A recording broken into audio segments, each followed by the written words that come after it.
Welcome back to another episode of The Doctor's In. I'm your doctor, C.G. Weinberg. Today, I have a special Father's Day episode for you.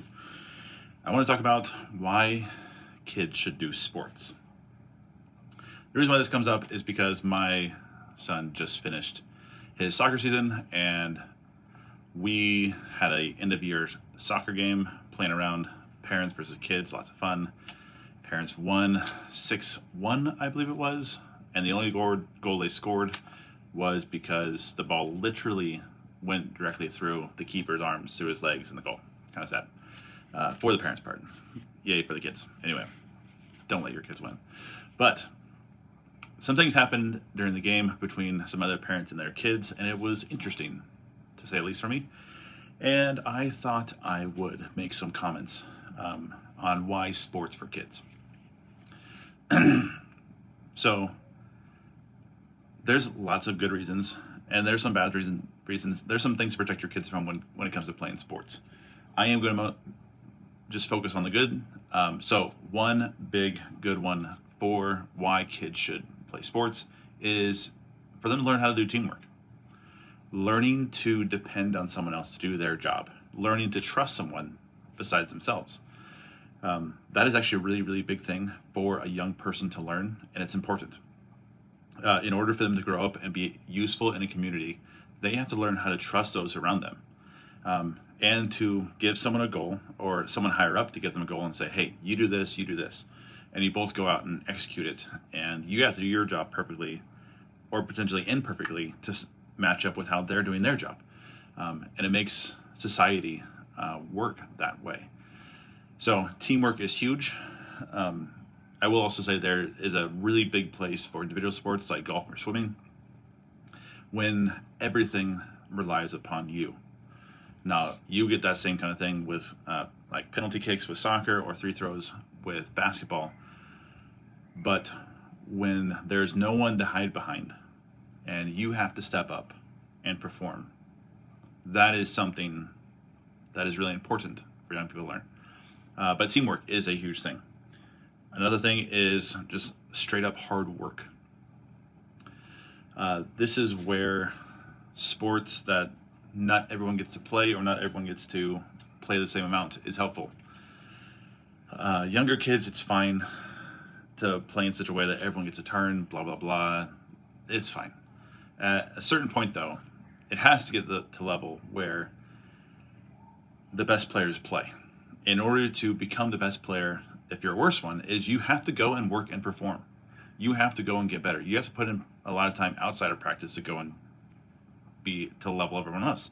And that is really, really important and good for everyone to learn. Just because you show up does not mean that you're gifted enough to do the job. You have to go put in the effort. And if you have things that hinder you from the work, physical disabilities, mental disabilities, whatever disability, whatever thing you have to overcome, you having to work extra hard to overcome that thing is actually a massive gift to learn how to do that at a young age. Sports is way more about the physical side. There's not a whole lot of mental handicap that actually super affect sports. Excuse me.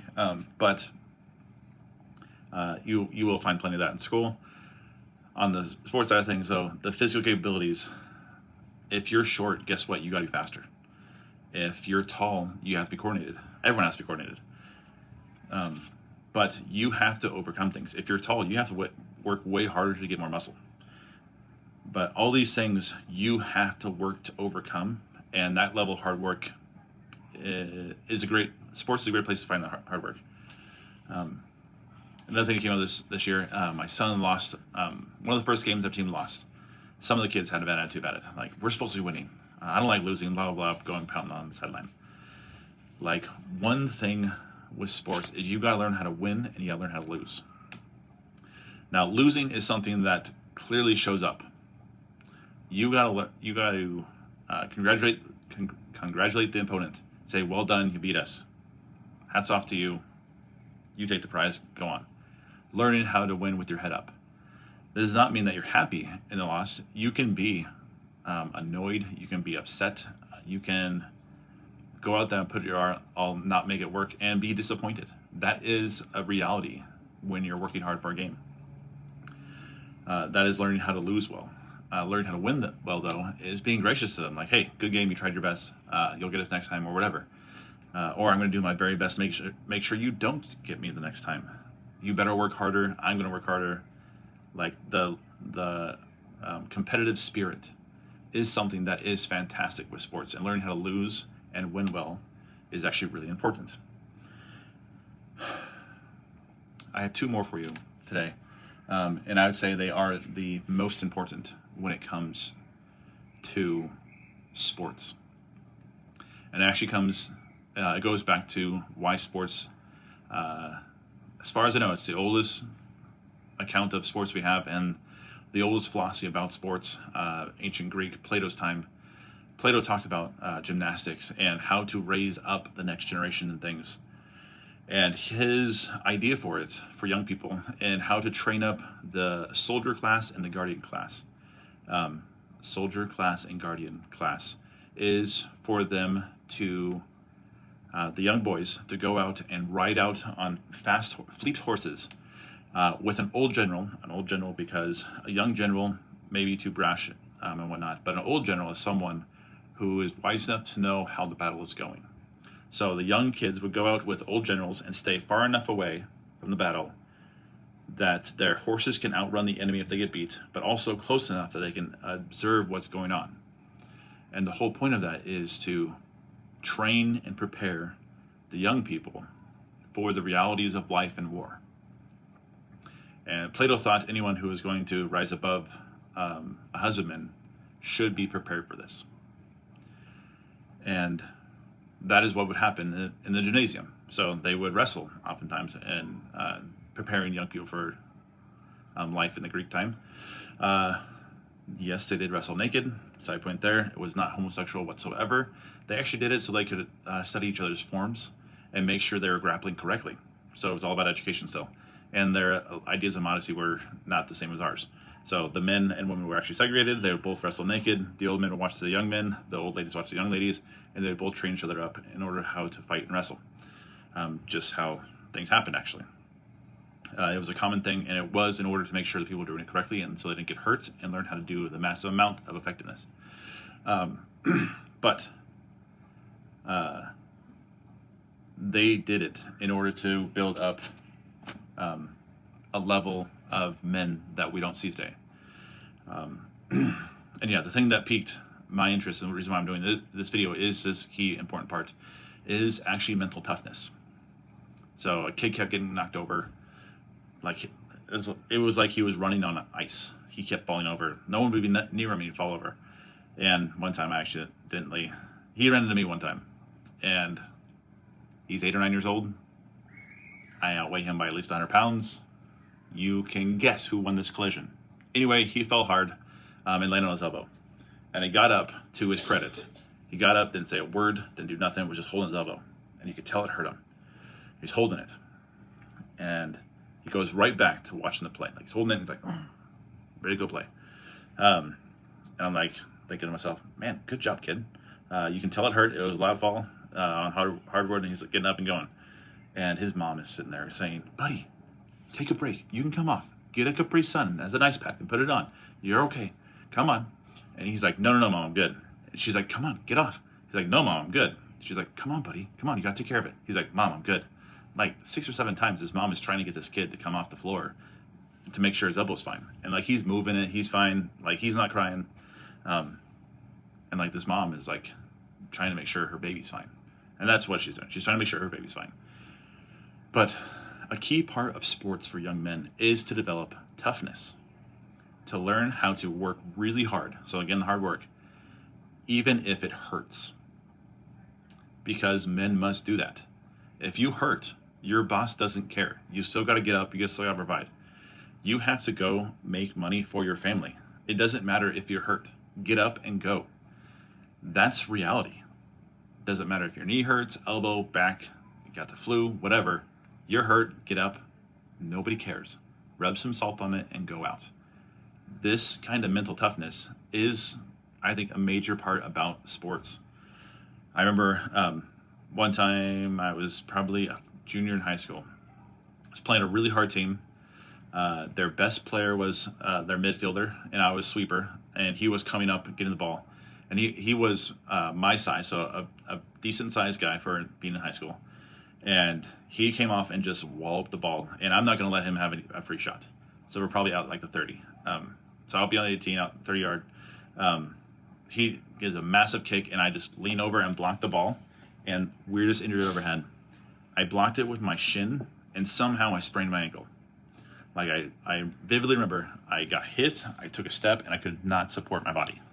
Like my leg just collapsed in searing pain. I've had sprained ankles before. I knew exactly what it was. I knew exactly what happened. It hurt. It was in the second half. I was team captain. I was the league and team MVP the year before. There was no way I was coming out of this game. It hurt though. I couldn't put weight on it. It moved, blah, blah, blah. I played the rest of the game. My coach looked at me.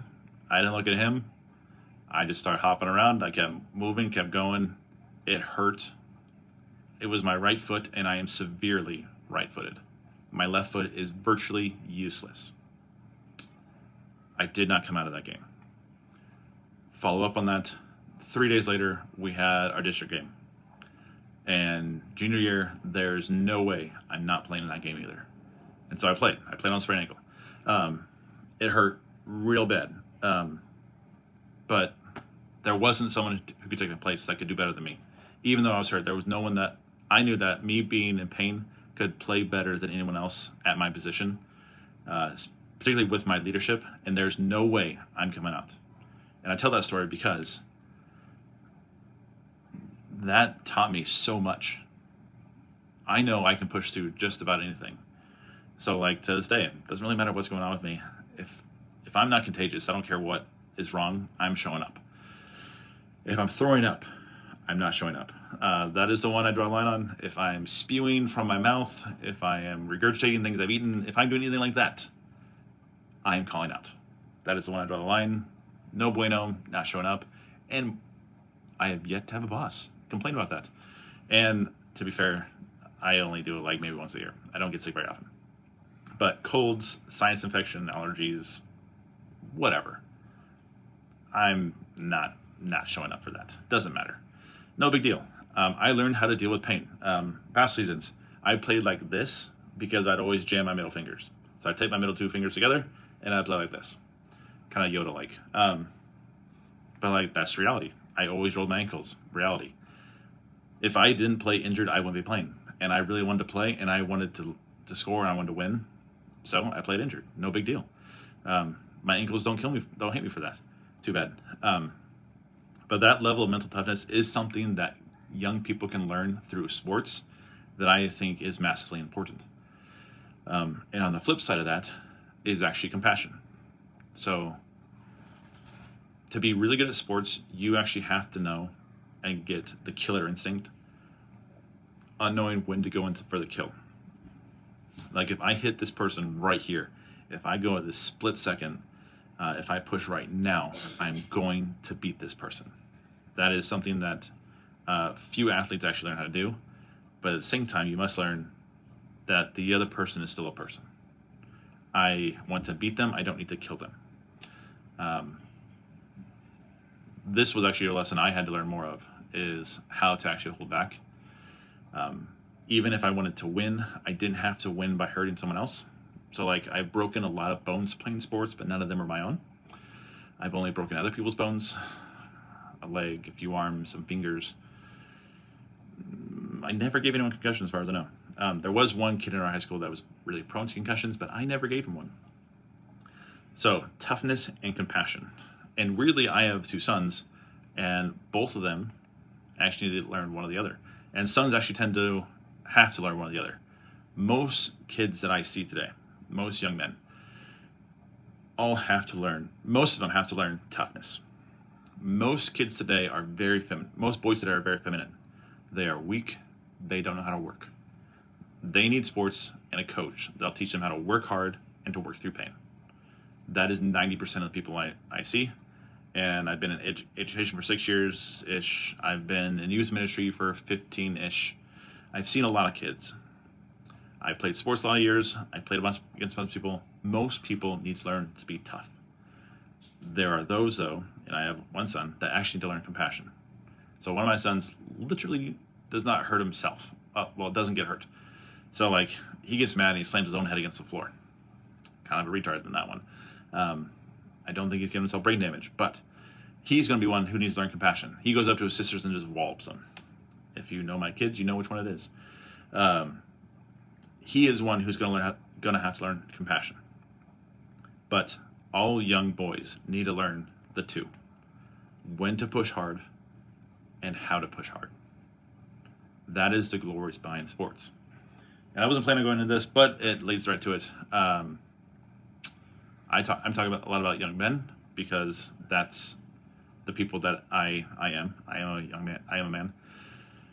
But women as well, young girls, need to develop all the same things and in completely different ways.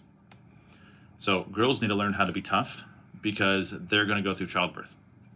And that is, I have 5 kids. It's terrible. But knowing what your body can handle before you go and do it is a huge blessing to everyone.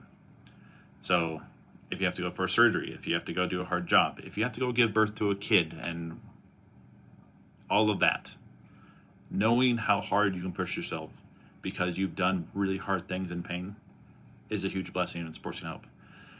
With that said, though, again, boys and girls have to do it in completely different ways, which means they actually shouldn't be playing together. I want my boys to go 100% and to not hold back if they have to learn toughness. I want my boys to go 100% and know when to not kill a person if they have to learn compassion. They can't do that if there's a woman on the field because she's more frail. She needs them to hold back because she should not be killed like that. Women should not be in battle, and sports is to mimic battle. That's why we do it, is to train men for the fight. We have girls do it on their own to train them for their fight. They don't mix. That is a glorious thing of how God made it. God made the head and the support. God made the protector and the provider. The guard dog and the mother. And they both have to do really hard things, which is why sports is actually really good for both. But it is in very, very different ways. And there's nuance to it. But it's very different ways.